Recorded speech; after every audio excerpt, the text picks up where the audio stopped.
En el nombre del Padre, del Hijo, del Espíritu Santo. Amén. Ven, Espíritu Santo, y llena los corazones de tus fieles, y enciende en ellos el fuego de tu amor. Envía tu Espíritu Creador, y se renovará la faz de la tierra. Estamos estudiando el Catecismo de la Iglesia Católica, su segunda parte, la celebración del misterio cristiano, segunda sesión, los 7 sacramentos de la Iglesia, capítulo segundo, los sacramentos de curación. Artículo 5, el sacramento de la unción de los enfermos. Estamos ahora en el cuarto apartado, donde el Catecismo ha dedicado 4 números al estudio del tema que tiene como título los efectos de la celebración del sacramento de la unción de los enfermos. Número 1523 del Catecismo de la Iglesia Católica dice: una preparación para el último tránsito. Si el sacramento de la unción de los enfermos es concedido a todos los que sufren enfermedades y dolencias graves, lo es con mayor razón a los que están a punto de salir de esta vida. De manera que se la ha llamado sacramento de los que parten. La unción de los enfermos acaba de conformarnos con la muerte y resurrección de Cristo, como el bautismo había comenzado a hacerlo. Es la última de las sagradas unciones que jalonan toda la vida cristiana. La del bautismo había sellado en nosotros la vida nueva. La de la confirmación nos había fortalecido para el combate de esta vida. Esta última unción ofrece al término de nuestra vida terrena un escudo para defenderse en los últimos combates antes de entrar en la casa del Padre. Es un número precioso este que nos regala, que nos conforta el Catecismo de la Iglesia Católica en esta mañana, queridos amigos. Es prácticamente con esto acabamos el tema de los efectos del sacramento de la unción de los enfermos, y es muy hermoso que el Catecismo se refiera en este número a la muerte como el último tránsito. Fijémonos que los cristianos hemos rebautizado el nombre del lugar de los muertos, que antes era llamado Necrópolis, la ciudad de los muertos. Nosotros lo hemos sustituido por el cementerio, que significa el dormitorio. Eso es lo que significa la palabra, ahí donde están dormidos los muertos. Con esto mostrando que nuestra fe ve más allá de lo que sensiblemente puede percibirse, que es ese cuerpo ya sin vida que está durmiendo. Acordémonos del episodio cuando Jesús dice de la niña: no está muerta, sino que duerme. Todos se rieron de él. Nosotros, con esa mirada de Jesús, somos capaces de ver en el cementerio el lugar del dormitorio de esos cuerpos, el lugar donde yacen los muertos a la espera de la resurrección. Ellos están ahí dormidos, esperando la resurrección. Ya no es una necrópolis, una ciudad de los muertos, no. Ahora es un lugar de espera. Fijémonos también, queridos amigos, cómo la tradición católica celebra el Día de Todos los Santos, es el día de su muerte. ¿Por qué? Porque es el día que nacieron a la vida eterna. Es el día de su tránsito. Y nos podemos dar cuenta que la luz de la fe ha reconfigurado la percepción de la realidad, haciéndonos verla en su plena dimensión. Y este momento de la muerte es el momento al nacimiento de esa vida nueva. Por eso hemos insistido en que en el sacramento de la unción de los enfermos, que es un sacramento de vivos, no tenía sentido ofrecerlo a una persona que ya ha fallecido, ¿eh? Porque es un sacramento de vivos. Es importante no negárselo a ninguno en el momento de su agonía. Cuando el enfermo está gravemente, o ante una operación, o ante una enfermedad, durante el transcurso de esa enfermedad, o cuando la persona ya por su vejez empieza a sufrir los achaques normales de la vejez. Este sacramento está siempre disponible para todos los enfermos en el estado que se encuentren, para pedir por su salud, pero muy especialmente para los que están en el momento de su agonía. Por eso, en este momento de agonía, en este último momento, cuando el enfermo se debate en agonía, es importante que aquel cuidador del enfermo pueda ser lo suficientemente ágil y pueda discernir que ese ya es el momento para poder llamar al sacerdote a que venga a la casa, al hospital, al lugar donde está siendo cuidado, para no negarle este momento tan importante en su vida, el viático a la vida eterna. Sin embargo, nosotros tenemos que tener presente, queridos amigos, que no se debe de esperar hasta ese último momento siempre, porque nunca sabemos si va a estar el ministro, el sacerdote ahí disponible para ofrecer, para administrar ese sacramento. Y le pasa lastimosamente a muchas personas que llaman a su parroquia, que contactan o intentan contactar a uno de los sacerdotes y no lo encuentran y se les muere su ser querido sin recibir el sacramento de la unción de los enfermos o sin recibir ya en ese último momento el viático. Las personas se quedan muy consternadas, se quedan muy tristes. Incluso nunca falta el que empiece a echar culpas, ¿no?, a la iglesia de que no fueron a darle el viático a su mamá, a su papá, pero lo dejaste en el último segundo.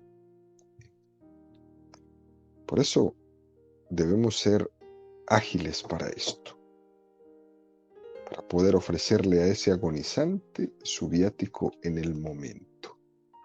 Y por eso en este número del catecismo lo que se subraya es que cuando se celebra en el momento de la agonía es una unción del Señor para el último tránsito que no debe de ser negada a nadie.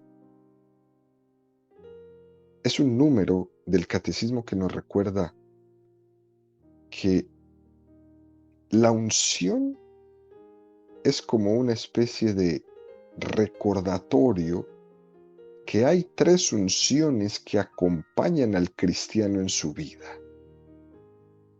Y nos dice que la primera es la del bautismo, donde se nos selló a una vida nueva. Que la segunda es la unción de la confirmación, que nos fortalece la fe para el combate de la vida. Pues al nacer es al crecer y después la unción de los enfermos, que da la fortaleza para librar ese último combate o esos últimos combates durante el tiempo de la enfermedad y muy especialmente el último combate en el momento de la agonía antes de entrar en la casa del Padre. Tres unciones en la vida del cristiano para acompañarlo siempre. Se suele decir que hay tentaciones propias de la niñez, que hay tentaciones propias de la juventud, que hay tentaciones propias de la edad adulta, hay tentaciones propias de la vida del jubilado, ¿eh? Que son las propias. Y en el último momento, también hay tentación en el momento de la agonía, en la proximidad de la muerte. Y una de esas tentaciones en el momento de la agonía, de la muerte, es la desesperanza. Por eso nos dice que esta unción es un escudo para defenderse en los últimos combates, donde el demonio está actuando para que el enfermo caiga en desesperanza, se sienta solo, se sienta desprotegido, incluso se llene de miedo. Por eso el catecismo es tan hermoso cuando nos dice: Satanás está vencido. Y para decir esto, va a tomar ese texto del Evangelio, cuando Satanás estaba tentando a Jesús ahí en el desierto, en Jericó. Jesús salió victorioso. Satanás vencido se retiró hasta otra ocasión propicia.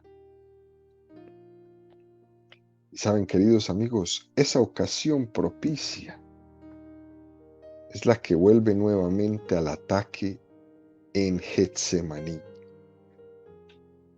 El demonio dejó tranquilo a Jesús ahí ya en el desierto. Se sintió vencido y se fue. Y regresó en Getsemaní, en el momento de la pasión, en el momento más difícil de la vida de Jesús. Ahí, cuando todo se veía oscuro, cuando todo se veía perdido, cuando todo se veía difícil, ahí apareció nuevamente el demonio ante Jesús para tentarlo, para intentar disuadirlo, para intentar alejarlo de la voluntad del Padre. Jesús enfrenta al demonio que estaba intentando desalentarlo. Y eso probablemente lo va a experimentar el enfermo en agonía. Ese enfermo que en algún momento fue bautizado para una vida nueva, fue confirmado para vivir la vida con fortaleza. Ahora el demonio quiere desalentarlo y viene este sacramento a darle luz, a fortificarlo. La lucha de Jesucristo en la cruz, desde ese Dios mío, ¿por qué me has abandonado?, muestra la oración de alguien que lucha en un momento de desesperación. Ese agonizante que debate, que combate entre la vida y la muerte ahí, unos últimos momentos de su vida, posiblemente está luchando con Satanás también. Y posiblemente pueda salir esta expresión de su vida: Dios mío, ¿por qué me has abandonado en este dolor, en este sufrimiento, en esta enfermedad? Pero esa lucha es fortificada y es vencida con esas palabras: Padre, en tus manos encomiendo mi espíritu. Ahí es el momento donde Jesús le ganó la partida al demonio. Es una lucha entre la sensación de abandono e impotencia. Y finalmente gana la confianza en Dios Padre. Y por eso el sacramento nos acompaña para ayudarnos a ganar la confianza en Dios Padre. Ese es el combate en el momento de la agonía, y la Iglesia quiere estar ahí para acompañar al enfermo. Por eso nosotros no podemos negarle esta compañía a ningún enfermo. Fíjense, queridos amigos, cuando hemos tenido la oportunidad de leer la vida de los santos, uno se da cuenta de que los más santos suelen ser más tentados en el momento de su muerte que en cualquier otro. Porque Satanás ve que su acción tentadora ha sido inútil a lo largo de toda la vida de ese santo, que ha estado ahí, ahí, ahí. Y por eso lo deja al último momento, para el último combate, atacar con toda su fuerza. Es curioso, por ejemplo, cómo Santa Faustina, en la devoción de la Divina Misericordia, ella insiste para que se pida por los méritos de la pasión de Cristo, especialmente por los enfermos en agonía, para que sean capaces de abandonarse en aquel Cristo que se debatió en agonía y que pronunció el abandono final: Padre, en tus manos encomiendo mi espíritu. Y Faustina nos invita a todos a orar por los enfermos en agonía que están luchando su último combate. Satanás pasa por esos hospitales, Satanás pasa por esas camas, Satanás pasa por esas casas, por esos auspicios, a intentar desesperar.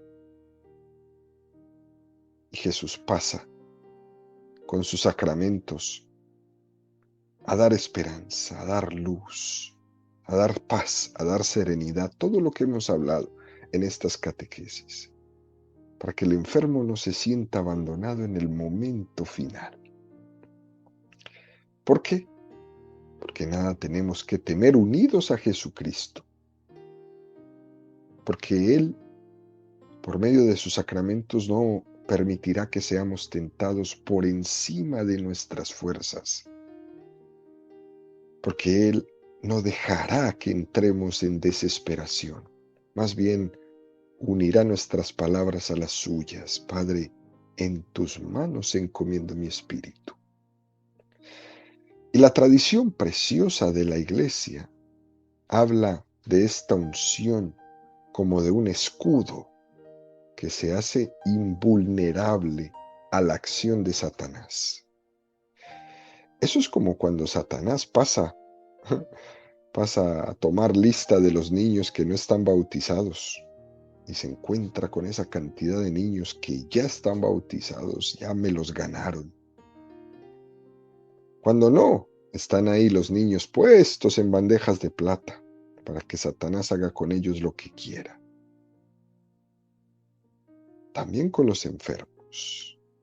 Cuando el enfermo ha recibido la unción de los enfermos, cuando ha recibido el viático para la vida eterna, cuando llega Satanás, encuentra a ese enfermo con un escudo tremendo que lo hace invulnerable a la acción de su tentación.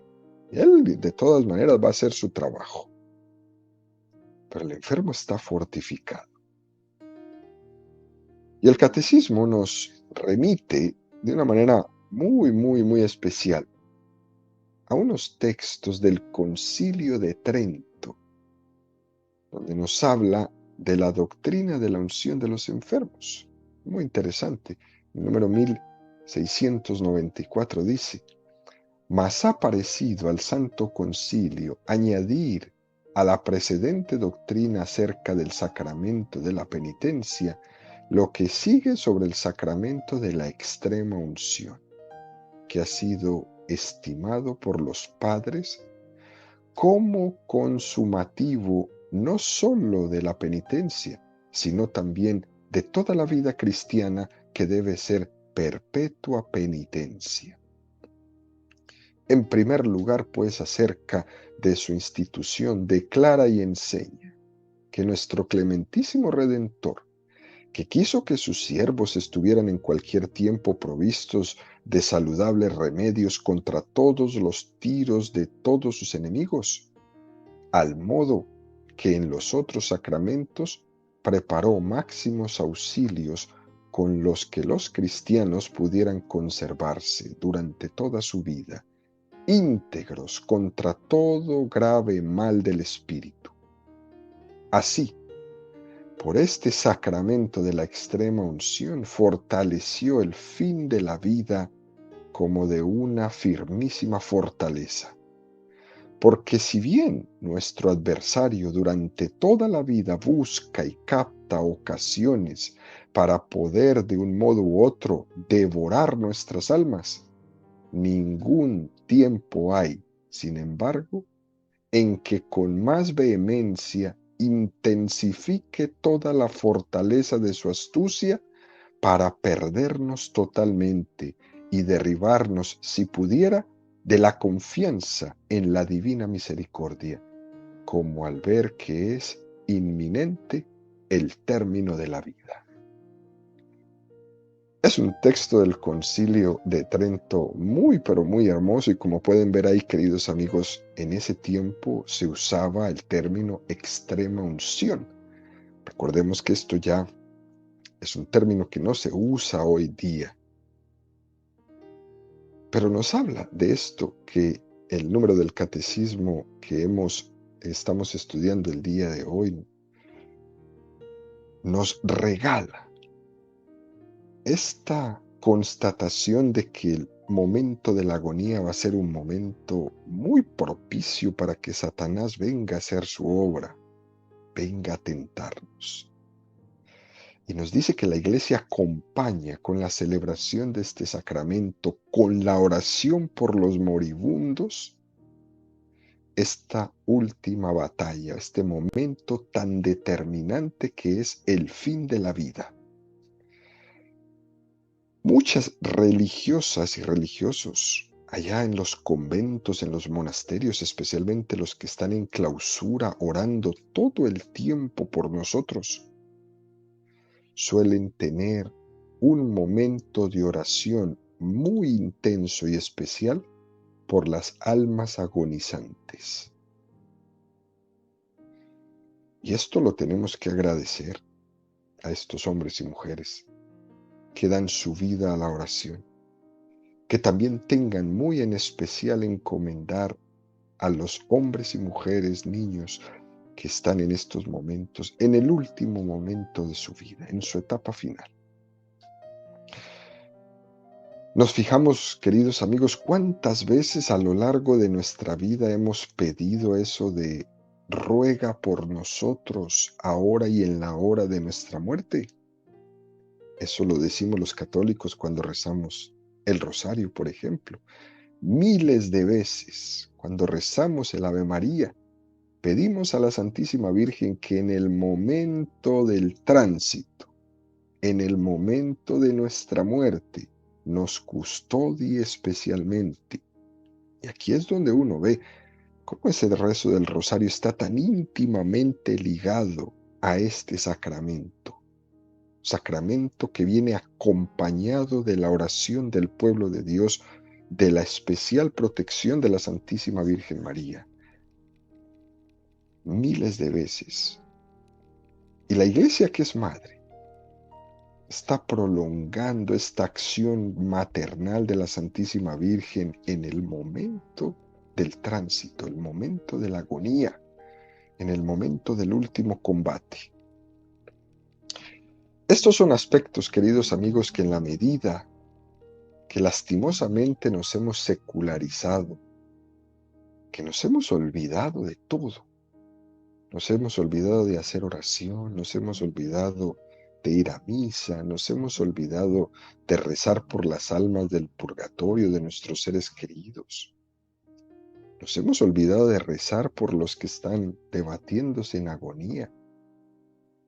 Toda esta secularización que nos ha llevado solamente a pensar en vivir hoy, en divertirse, en comer, o como decían los romanos, pan y circo. Esa es nuestra vida hoy día, pan y circo, y nos hemos olvidado de rezar, de orar, de que hay personas que están sufriendo y que están implorando mi oración.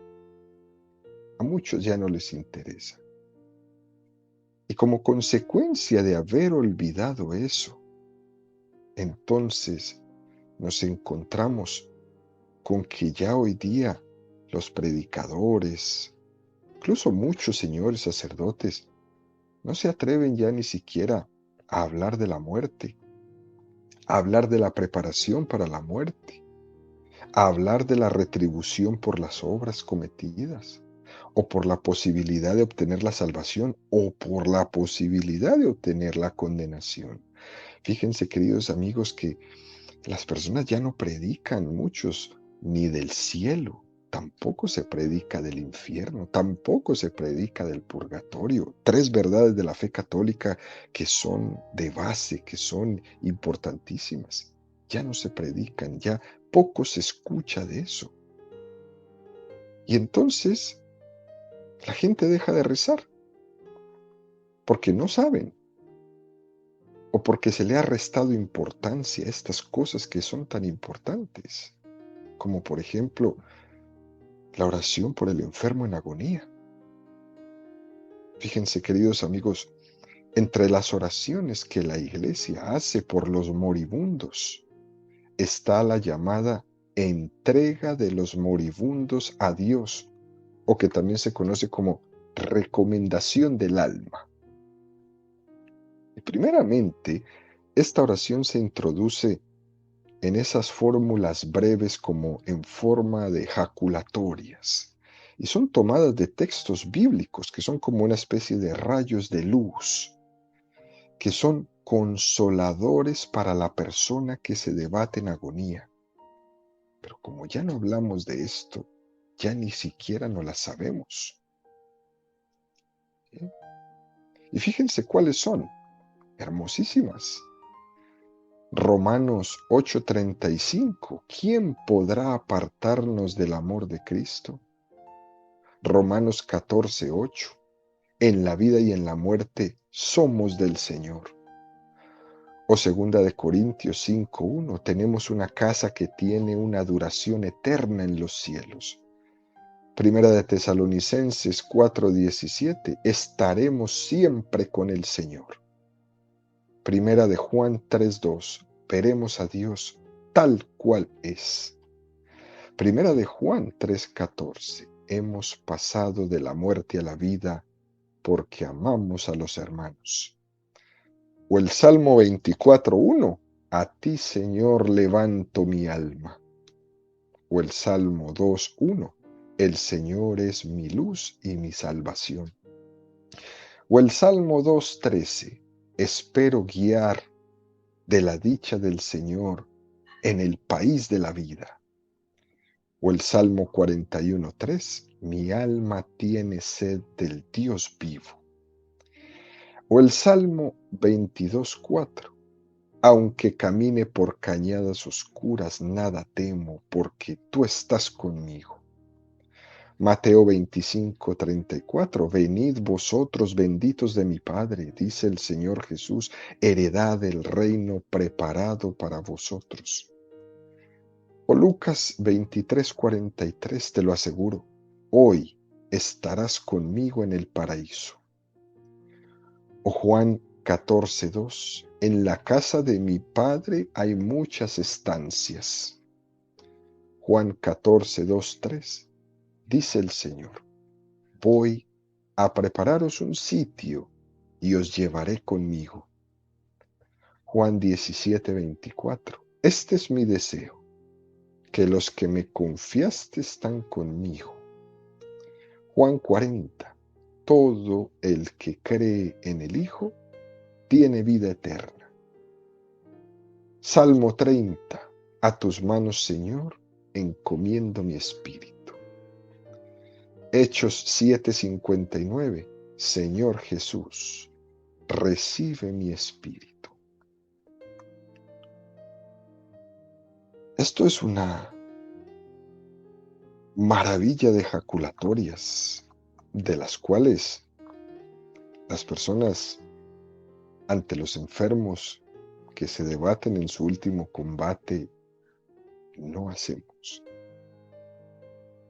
Porque las hemos olvidado, porque nunca nos las han enseñado, o porque nuestras predicaciones se han convertido en hablar simplemente de los quehaceres de cada día y hemos dejado lo fundamental, quizás lo más importante, para después, o quizás para nunca.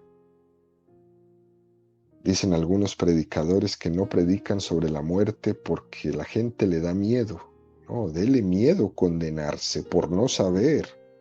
A eso sí le tiene que tener miedo, no que le prediquen. Y a veces nos enredamos en unas cosas en nuestra cabeza y nos vamos por las ramas. También se le puede pedir a la Santísima Virgen María que ruegue por mí, a San José que ruegue por mí, a Jesús, a José y a María que me asistan en mi agonía. Fijémonos esta última jaculatoria tan bonita. Jesús, José y María, asistidme en mi agonía. ¿Se podrán ustedes imaginar, por ejemplo, la agonía de José ahí en Nazaret? Cuando José estaba muriendo, es buenamente pensar que ahí a su lado estaría Jesús y María. ¿Te imaginas qué tan interesante estar en el tránsito de esta vida a la vida eterna con José y María a la cabecera de tu cama, con Jesús y María?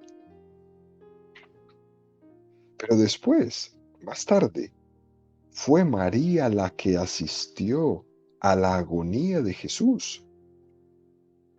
Fue María la que le ayudó en ese tránsito con su presencia al pie de la cruz. Y luego fue San Juan y la primera iglesia quienes acompañaron a María en su tránsito en ese momento de la dormición de la Virgen.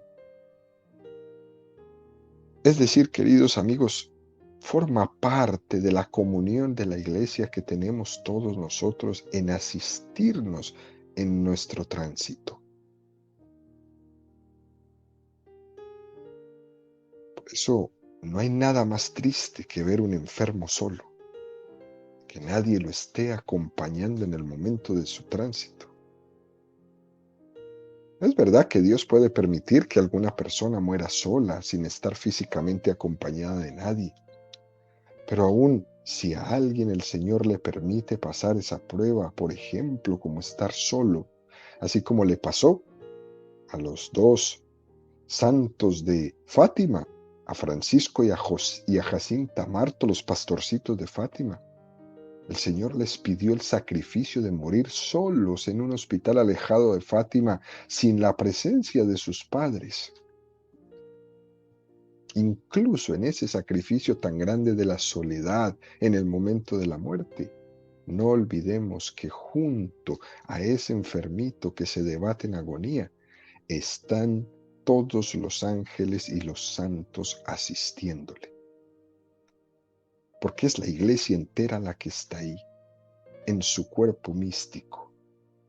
También está ahí con ese enfermito la Santísima Virgen María, pero qué bueno sería que también estuviera asistido por sus hermanos que están ahí a su lado orando por él, por su comunidad de fe que está ahí a su lado orando por él, por el sacerdote que está ahí a su lado administrándole el sacramento de la unción de los enfermos. Esto es muy hermoso.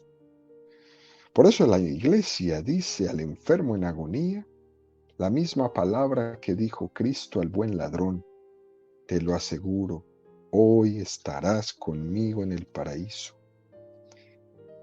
Y le dice también: venid vosotros benditos de mi Padre, heredad del reino preparado para vosotros.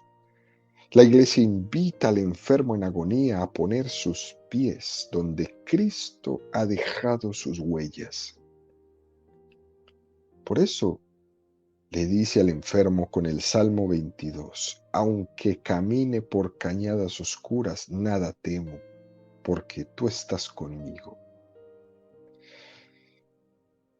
Y el ritual de los enfermos nos recomienda también que si estamos ahí cerca de un enfermo en agonía, podemos hacer la oración de la letanía de los santos, incluyendo especialmente encomendar ese enfermo al patrono de ese enfermo que se debate en agonía.